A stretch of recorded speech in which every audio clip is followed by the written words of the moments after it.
जय जिनेंद्र बच्चों, आशा है आप सभी स्वस्थ हो, मस्त हो। अब आज का नंबर है नंबर 3। नंबर 3 में हम देखेंगे 3 योग और 3 करण। देखिए 3 योग, योग किसे कहते हैं? मन, वचन और काया को योग कहते हैं। 3 योग कौन से हैं? मन, वचन और काया। मन सबको पता है, मन का काम क्या है? विचार करते रहता है।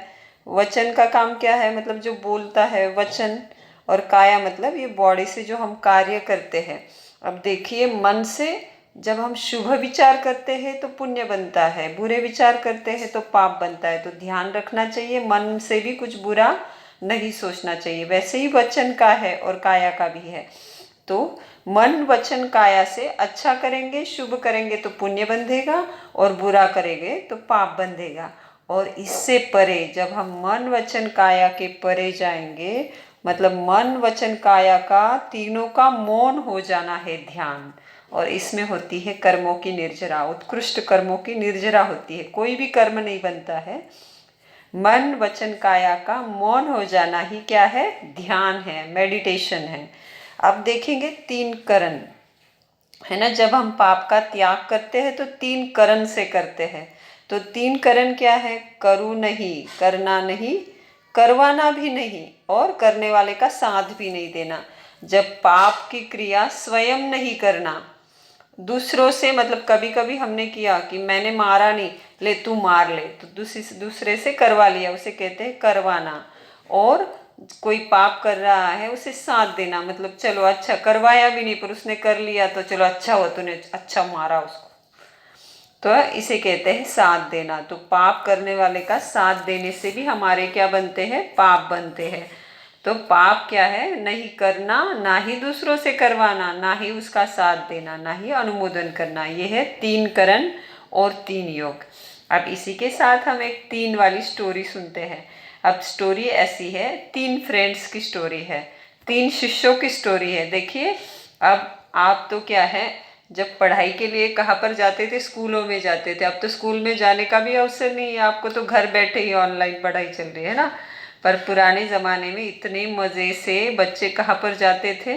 घर पर नहीं आते थे रोज रोज, गुरुकुल में पढ़ाई के लिए जाते थे। एक बार गुरु के पास जाते, वहाँ पर ही अच्छे से क्या करते थे? सब कुछ करते थे। जंगल से लकड़ियाँ काट कर लाते, अपनी रसोई बनाते, सब काम भी सीखते, और उसके साथ साथ बहुत सारा ज्ञान भी हासिल करते थे।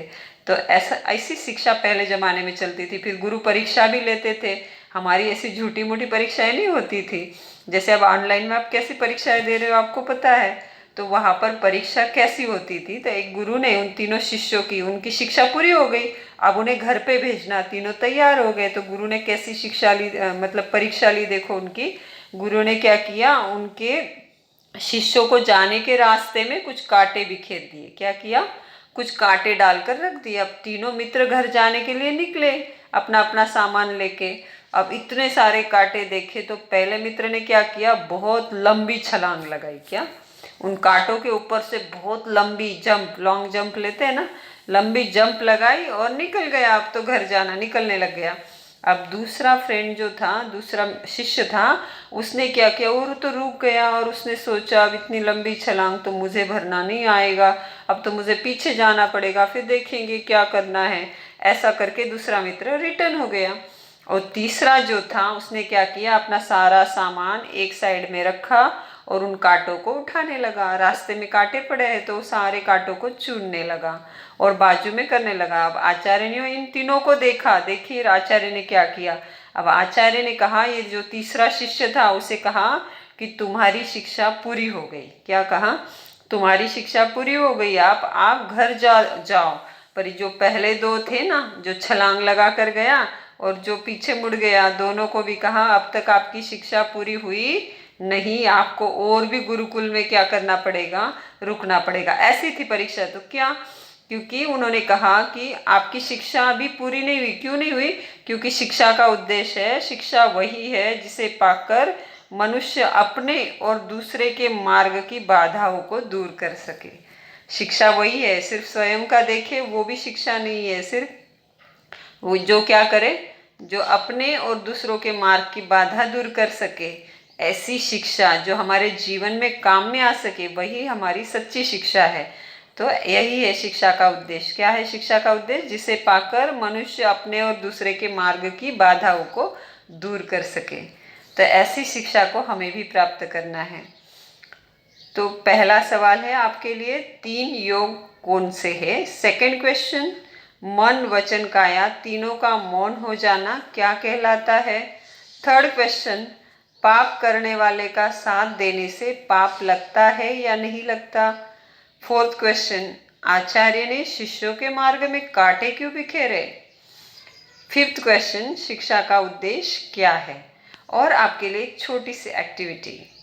आज की एक्टिविटी बहुत ही सुंदर एक्टिविटी है। पिछली बार ही हमने परमात्मा प्रभु महावीर का जन्म कल्याणक मनाया।